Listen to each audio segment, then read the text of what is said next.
This week we open Women's History Month, an opportunity for us to celebrate the progress women have made and the amazing contributions that we're responsible for. We have more women in Congress now than ever before. Women are now the leading breadwinners or the only breadwinner in 40% of households.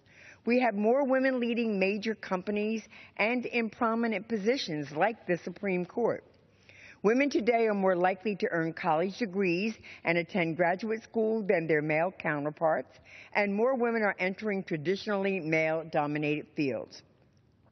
That progress has been incredibly swift. We're talking about gains that have really only happened in the past 60 years. Still, there are many milestones women have yet to reach. Even with the most women Congress has ever seen, this body, supposedly elected to both represent and reflect the United States, is still overwhelmingly 80% male, in fact. Women still make 78 cents for every dollar a man earns, particularly troubling when you think about the 40% of women I just mentioned who are supporting their families. Black women make at 64 cents on the dollar, while Latina women make just 56 cents.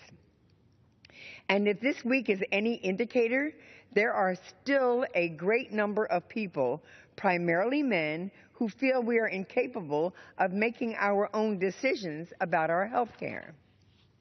We've got a long way to go, Mr. Speaker.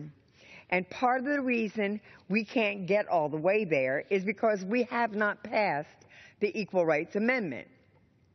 We've been avoiding ensuring protection for women in the Constitution for almost 100 years.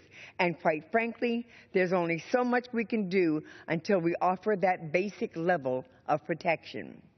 Mr. Speaker, the ERA was first drafted and introduced in the 1920s.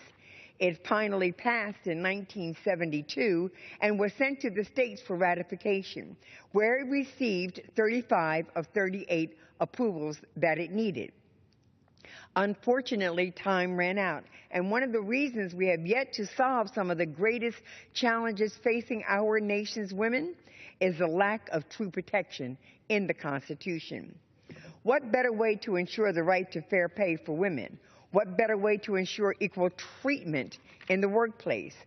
What better way to protect against laws that inherently limit women?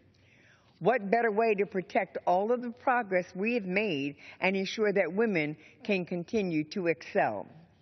The Equal Rights Amendment would provide the foundation for legislation that protects women from discrimination at every level, legislation that is more necessary now than it has ever been, with more and more women leading at home and in the workplace. We'll spend a lot of time in the coming weeks talking about what we need to do for women, from passage of the Fair Pay Act to paid leave for women and men. But there's one thing that we should have done long ago, and my colleagues are here on the floor tonight with me to call for action where we have failed before.